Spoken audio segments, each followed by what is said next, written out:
ಆಯಿತು. ನಾನು ದೊಡ್ಡ ಶ್ರೀಮಂತರಾದ ಮೇಲೆ ಅದನ್ನು ಮುಟ್ಟೋ ಭಾಗ್ಯನೇ ಕಳ್ಕೊಂಡೆ. ಇದನ್ನೆಲ್ಲ ನೋಡಿದ್ರೆ ಜನ್ಮ ಪೂರ್ತಿ ಜೋಪಡಿ ಎಲ್ಲ ವಾಸ ಮಾಡೋ ಸುಖ ಅನ್ಸುತ್ತೆ. ಕೃಷ್ಣ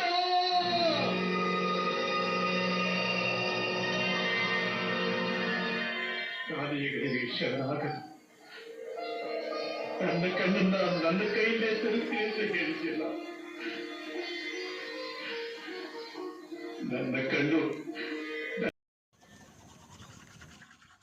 ಯಡೂರು ಸಿದ್ಧಲಿಂಗೇಶ್ವರ ಕೆರೆ ಸೂಪರ್.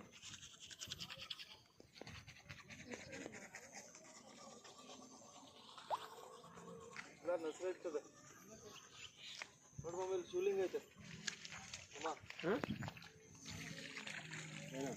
ಶಿವಲಿಂಗ ಎಲ್ಲ